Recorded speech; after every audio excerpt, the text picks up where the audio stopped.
The Karma studio.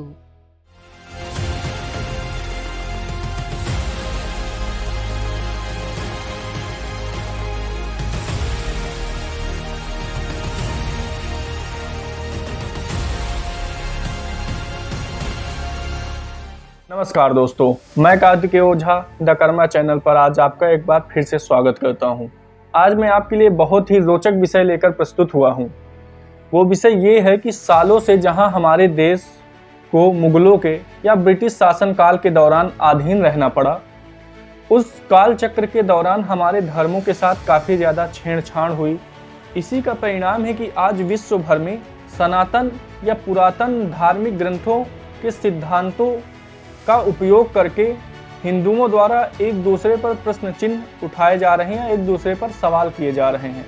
अब यहाँ पर मैं बात कर रहा हूँ महिलाओं की, एक संवेदनशील विषय का मुद्दा रही हैं और इन्हीं विषयों को उठाकर हिंदुओं को सवालों के कटघरे पर प्रस्तुत किया जा रहा है या उन पर प्रश्न चिन्ह उठाए जा रहे हैं। हम सब यह जानते हैं कि हमारा सबसे पुरातन या प्राचीन धर्म मनुस्मृति को कहा गया है। अब मनुस्मृति में जहाँ पे ये चीज़ अच्छी तरह स्पष्ट रूप से कही गई है, यत् नार्यस्तु पूज्यन्ते रमन्ते तत्र देवता, जहाँ पर हमारे पुराने ग्रंथों में या प्राचीनतम ग्रंथों में इस बात का जिक्र किया गया है कि जहाँ पर नारी का सम्मान होता है, यहाँ जहाँ पर नारी आदरणीय होती है, वहाँ पे देवता भी निवास करते हैं। और जहाँ पे नारी का सम्मान नहीं होता, वो घर होकर भी शमशान के तुल्य है। जहाँ एक और हमारे ग्रंथों में नारियों के सम्मान के लिए, नारी उत्थान के लिए इस प्रकार के वर्णन किए गए हैं, वहीं दूसरी ओर आज के समाज में हमेशा से ये आरोप लगता आया है कि हमने नारियों के सम्मान के लिए या उनकी शिक्षा के लिए या उनकी निर्भरता के लिए कभी कुछ किया ही नहीं, या हमेशा से हमारे धर्म में उनको गुलाम के रूप में रखा गया है। ये आरोप हम पर हमेशा से लगाए जाते रहे हैं। अब मैं बात करूं जहां पर दूसरी सभ्यताओं की, या आजकल पश्चिमी सभ्यता का हम पर काफ़ी ज़्यादा असर हो रहा है, या यूँ कहें कि हम उनकी ओर ज़्यादा अग्रसर हो रहे हैं। अब अगर मैं पश्चिमी सभ्यता के बारे में बताऊं, तो जहाँ पे वो उस समय नारी और पुरुष के समान अधिकार की बात कर रहे थे, वहाँ पर हमारे यहाँ स्त्रियों को देवी के रूप में पूजा जाने लगा था। जहाँ उनके समाज में स्त्रियों को माँ के रूप में, बेटी के रूप में या बहन के रूप में दिखाया गया, वहीं हमारे धर्मों में या हमारे ग्रंथों में स्त्री को एक देवी का दर्जा प्राप्त हुआ या उन्हें देवी के रूप में स्वीकार किया गया। मानव सभ्यता के आधार स्तंभ 3 चीज़ों को कहा गया है, जिनमें सर्वप्रथम है बुद्धि, दूसरी है शक्ति और तीसरा है धन। अब अगर सनातन धर्म में बात करूं मैं, तो इन तीनों की अधिष्ठात्री देवियां ही हैं। यहाँ पर अगर हम बात करें बुद्धि की देवी, जिनको हम सरस्वती के रूप में जानते हैं, माता सरस्वती, जिनकी हम बचपन से ही स्कूलों में या विद्यालयों में प्रातः उठकर सबसे पहले अगर हम किसी की वंदना करते हैं तो या तो सरस्वती वंदना के रूप में हम सभी करते आए हैं। उसके बाद अगर मैं बात करूं शक्ति की, शक्ति के रूप में जैसा कि आप सब जानते हैं कि पूरे भारतवर्ष में नवरात्रि पर्व किस तरह से धूमधाम से मनाया जाता है, तो शक्ति के रूप में हम हमेशा से ही माँ दुर्गा, काली, चंडिका इत्यादि नामों से इनको पूजते व सम्मान देते हुए आए हैं। अब तीसरा धन। धन की हम बात करें तो आप सभी को तो पता ही है कि दिवाली के समय या धनतेरस के समय हम माता लक्ष्मी की पूजा करते हैं। इतनी ज़्यादा शक्ति व संपन्नता के बाद भी अगर कोई हमारे समाज पर इस प्रकार के प्रश्न उठाता है या हमारे ग्रंथों के बारे में कोई ऐसा कहता है, तो बहुत ज़्यादा ही चिंतनीय विषय है। तो वहीं मैं आज आपको हमारे धर्म ग्रंथों की कुछ ऐसी नारियों के बारे में बताऊंगा जो हमेशा से, या यूं कहें कि ज्ञान का, चरित्र का व समर्थता का प्रतीक बनी है। ऐसे ही कुछ स्त्रियों के बारे में, या यूं कहूं कि कुछ देवियों के बारे में मैं आज आपको बताऊंगा। आज हम बात करेंगे माता सीता की, जिनके बारे में हमने बचपन से ही सुन रखा है कि किस प्रकार दुष्ट रावण उनका बलात्कार कर ले जाता है और लंका में उन्हें नाना प्रकार से प्रताड़ित करता है या उन्हें बहुत ज़्यादा डराता धमकाता है। फिर भी वो अपने धर्म को ना छोड़ते हुए, अपने धर्म का आचरण करते हुए रावण को किस प्रकार डांटती व फटकारती हैं और अपनी शक्ति का किस प्रकार प्रदर्शन करते हैं केवल अपने शब्द बाणों के द्वारा। रामचरितमानस में एक दोहा जो कि हम सभी को भली भांति याद होगा या हमने सुन रखा होगा, सुंदरकांड में आता है, तृणधरि ओट कहत वैदेही सुमिरी अवधपति परम स्नेही। यहाँ पर माता सीता एक तिनके एक तिनके को उठाकर रावण से इस प्रकार कहती हैं कि तुझ जैसा दुष्ट व तुझ जैसा पापी व्यक्ति श्री राम के समान इस तिनके के भी तुल्य नहीं है, और तू सोच उनकी भार्या को बलात् हरण करके लाया है, वो तुझे किस प्रकार से दंड देंगे। माता सीता यहाँ पर रावण को किस प्रकार धिक्कारते हुए कह रही हैं कि तुम्हारी औकात एक तिनके के समान नहीं है, फिर भी तुमने इतनी ज़्यादा दुष्टता की है, उसका परिणाम क्या होगा। अभी भी तुम्हारे पास समय है, सुधर जाओ। लेकिन फिर भी रावण इन सब के बावजूद नहीं सुधरता व माता सीता को डराने व धमकाने का और प्रयास करता है। महर्षि वाल्मीकि द्वारा रचित वाल्मीकि रामायण में भी इस बात का जिक्र मिलता है, जो कि हमारे सुंदर कांड के 21वें अध्याय में माता सीता रावण को कुछ इस प्रकार कहती हैं। तृणमंत्रतः कृत्वा प्रत्युवाचा शुचिस्मिता निवर्तये मनोमत्तः स्वजने प्रियताम मनः। पवित्र मुस्कान वाली या अच्छे मुस्कान के द्वारा माता सीता क्रोध में भी नहीं, उसे बड़े प्यार से और स्नेह से उसे समझाती हैं कि रावण तुम अपना मन मेरी ओर से हटा लो, क्योंकि तुम श्री राम और लक्ष्मण के सामने एक तिनके के समान भी तुम्हारी हैसियत नहीं है, तुम्हारी औकात नहीं है। तुम अपने प्रियजनों को यानी कि अपने भाइयों को या अपने बच्चों को या अपनी स्त्रियों को प्रेम करो, मेरी ओर से अपना मन हटा लो। फिर भी रावण उन्हें नाना प्रकार के दुख देता है, वह अनेक प्रकार के शब्दों से प्रताड़ित करता है। वह इस प्रकार कहता है कि मैं राम और लक्ष्मण को इस प्रकार दंड दे दूंगा, उन्हें मार दूंगा, तुम मेरी भार्या बन जाओ और मैं तुम्हें नाना प्रकार के सुख व वैभव प्रदान करूंगा। जब इस प्रकार प्रेम पूर्वक समझाने पर भी रावण नहीं सुनता या नहीं समझता, तो माता उसे फिर समझाते हुए कहती हैं, वो कुछ इस प्रकार वाल्मीकि रामायण में कहा गया है। नहीं गंध मुपाघ्राया राम लक्ष्मण योस्त्वया साक्यम सरदर्शने स्थातुम सोना शार्दूल योरिवा।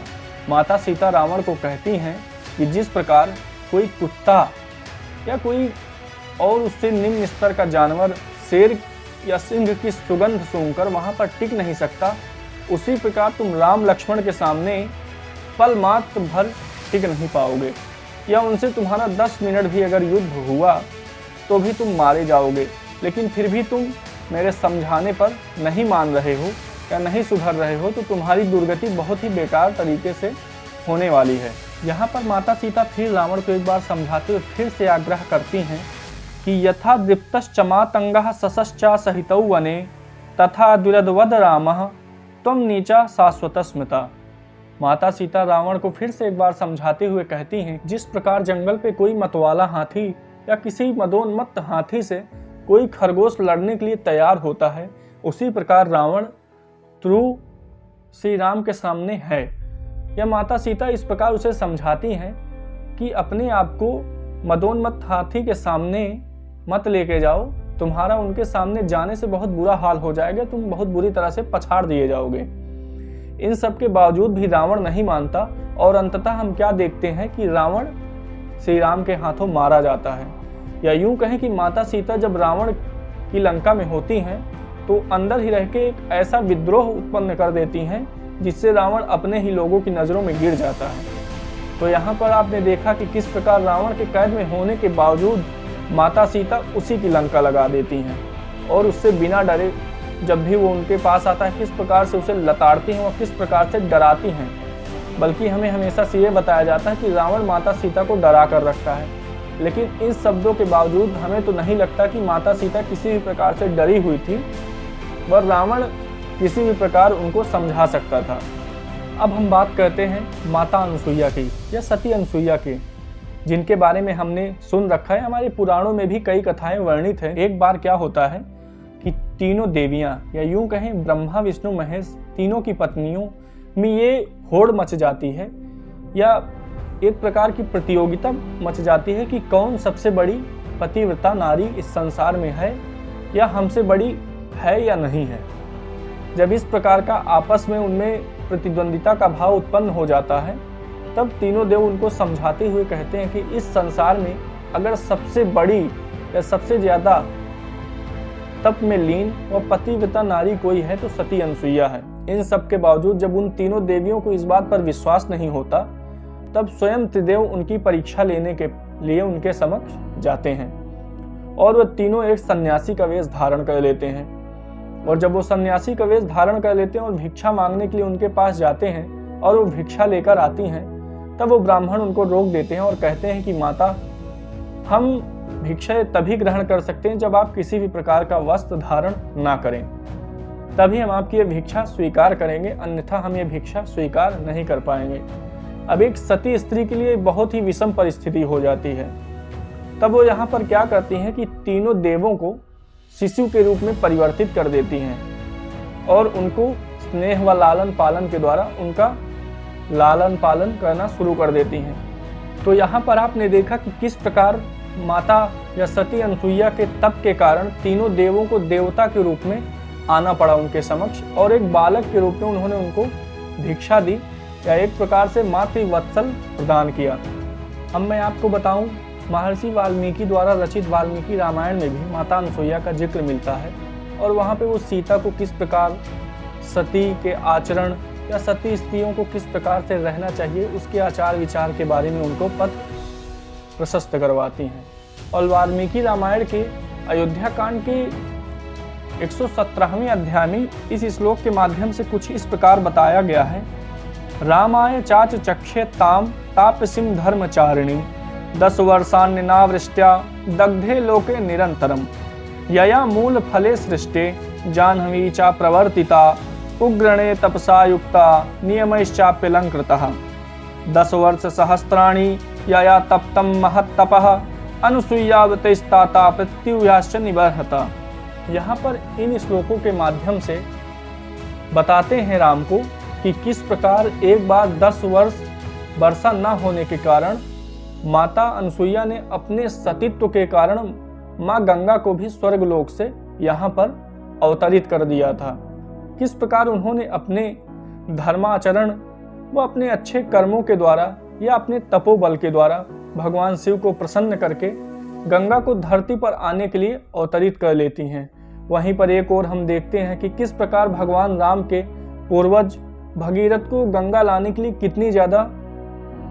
कितने वर्षों तक या कितने देवों की तपस्या करनी पड़ी थी, तब जाके माँ गंगा धरती पर आती हैं। और यहाँ पे आप देखिए कि एक साधारण सी स्त्री के तपोबल के कारण या उनकी शक्ति के कारण माँ गंगा को भी स्वर्गलोक से धरती पर आने के लिए मजबूर कर लिया जाता है। इन स्थितियों में हम ये कह सकते हैं कि हमारे सनातन धर्म में कोई राजमहल में रहने वाली स्त्री या किसी वन में रहने वाली या किसी कुटिया में रहने वाली स्त्री की शक्ति व समानता एक ही है। अब मैं बात करने जा रहा हूँ एक ऐसी स्त्री के बारे में या एक ऐसी नारी, पूजनीय नारी के बारे में, जिन्होंने साक्षात धर्म को जानने वाले या धर्मराज को ही किस प्रकार अपनी तार्किकता व अपनी बुद्धि क्षमता का प्रदर्शन दिखाते हुए, किस प्रकार उनको धर्म का उपदेश देते हुए, किस प्रकार उनको असमंजस में या यूं कहें कि उनको एक प्रकार के धर्म संकट में डाल देती हैं। तो अब मैं बात कर रहा हूँ माता सावित्री की। इसकी कहानी तो हमने सुन ही रखी है कि किस प्रकार से उन्होंने सत्यवान के प्राण यमराज से बचाए थे।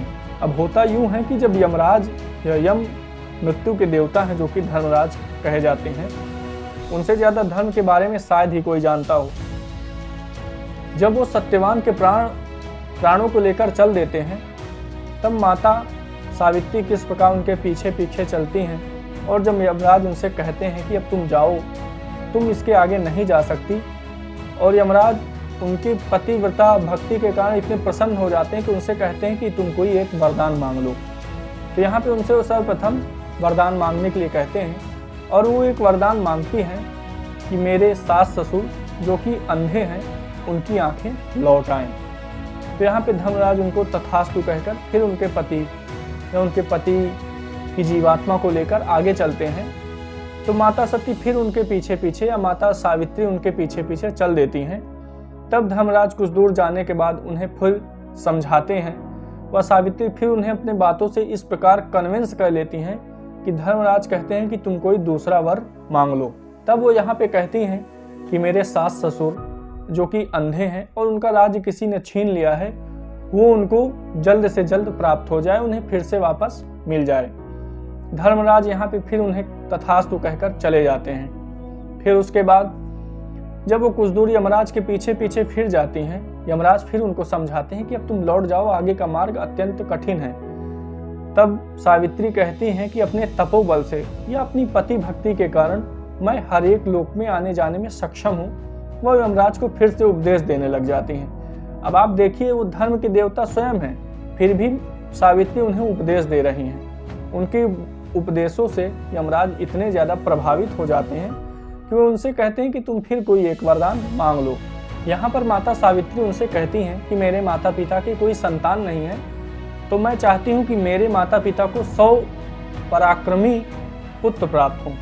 यमराज उनको फिर तथास्तु कहकर जब आगे की ओर चल देते हैं, तब सावित्री फिर उनके पीछे पीछे चलने लगती हैं। फिर वो यमराज कुछ दूर जाने के बाद रुकते हैं, उन्हें समझाते हैं, और यहाँ पे सावित्री भी उनको समझाती हैं। दोनों में काफ़ी ज़्यादा शास्त्रार्थ होता है। फिर उनके ज्ञान को देखते हुए यमराज फिर उनसे प्रभावित होते हैं और कहते हैं कि तुम कोई और वर मांग लो। तब वो यहाँ पे कहती हैं कि मैं चौथे वर के रूप में मांगती हूँ कि मुझे 100 ऐसी संतान प्राप्त हो जो बहुत ज़्यादा पराक्रमी हो और काफ़ी ज़्यादा धर्म का अनुसरण करने वाली हो। यमराज फिर तथास्तु कहकर चल देते हैं। कुछ दूर जाने के बाद जब यमराज उनको कहते हैं कि तुम्हें सारे सुख, सारे वैभव, पुत्र सब कुछ तो दे दिए, अब तुम मेरे पीछे क्यों आ रही हो? तब वो कहते हैं कि आपने मुझे, जैसा कि आपने कहा है कि मुझे 100 ऐसे पुत्र प्राप्त होंगे जो महान, पराक्रमी और धर्म को जानने वाले होंगे, लेकिन मैं एक सती स्त्री हूँ। मैं किसी पराये पुरुष के साथ तो अपने पुत्र उत्पन्न तो कर नहीं सकती। इसके लिए मुझे अपने पति के प्राण या मुझे अपने पति को फिर से प्राप्त करना है। तब यहाँ पे यमराज उनको काफ़ी ज़्यादा आशीर्वाद देते हैं और उनके 5वें वरदान के रूप में उनके पति के प्राणों को उन्हें वापस लौटा देते हैं और उन्हें ये आशीर्वाद देते हैं कि तुम अपने पति सत्यवान के साथ 400 वर्षों तक इस पृथ्वी पर सुख से व्यतीत करोगी। अब आपने देखा, जहां पर हमारे समाज में नारियों के लिए कहा गया है कि वो अशिक्षित हुआ करती थी, अब अगर कोई नारी अशिक्षित होती, जो कि पहले का समय, आज का भी समय नहीं, उस समय वो धर्म के देवता साक्षात धर्मराज को अपनी तार्किक क्षमताओं के माध्यम से, अपनी बातों से, शास्त्रार्थ से हराकर अपने पति के प्राण तक लेके आती हैं। ऐसी स्थिति में कोई कैसे भला कह सकता है कि हमारे समाज में स्त्रियों का सम्मान नहीं था या हमारे समाज में स्त्रियों की दशा अच्छी नहीं थी? फिर भी लोग इस बात के आक्षेप तो लगाते ही रहते हैं। अब हम बात करते हैं शकुंतला की। शकुंतला, जिनको हम सभी भली भांति जानते हैं, भली भांति परिचित हैं। अब महाभारत में एक घटना आती है कि जब दुष्यंत शकुंतला से मिलने के बाद या गंधर्व विवाह करने के पश्चात अपने राजमहल को लौट जाते हैं, और कुछ काल बीतने के बाद जब वो वापस नहीं आते, तब शकुंतला अपने पुत्र भरत को लेकर उनके राजमहल में मिलने जाती हैं। राजमहल पहुंचकर शकुंतला दुष्यंत को समझाती हैं कि मैं आपकी पत्नी हूँ और ये आपका पुत्र है। तो वहाँ पर दुष्यंत उनको बहुत बुरी प्रकार से अपमानित करते हैं और तुम उनसे कहते हैं कि तू किस प्रकार की स्त्री है, तो कितनी, या यूं कहें कि उनके कैरेक्टर पर सवाल उठाते हुए कहते हैं कि किसी और का पुत्र और तुम किसी और की स्त्री, क्यों मुझ पर ये आरोप थोप रही हो कि मैं तुम्हारा पति हूँ। शकुंतला के नाना प्रकार समझाने के बाद भी जब दुष्यंत उनकी बातों को नहीं समझते हैं, उन्हें पत्नी के रूप में नहीं स्वीकारते हैं, तब आकाशवाणी होती है। उसके बाद दुष्यंत को ये ध्यान आता है कि हाँ, ये मेरी ही पत्नी है और मेरा ही पुत्र है। बाद में जबकि दुष्यंत उसे समझाते हुए कहते हैं कि अगर मैं तुम्हारे साधारणतया कहने से तुम्हें स्वीकार लेता तो लोग तुम्हारे चरित्र पर बहुत ज़्यादा सवाल उठाते, इसलिए मैंने तुमसे इतने ज़्यादा सवाल और जवाब किए ताकि अब समाज में तुम्हारे चरित्र को लेकर कभी कोई उंगली ना उठाए।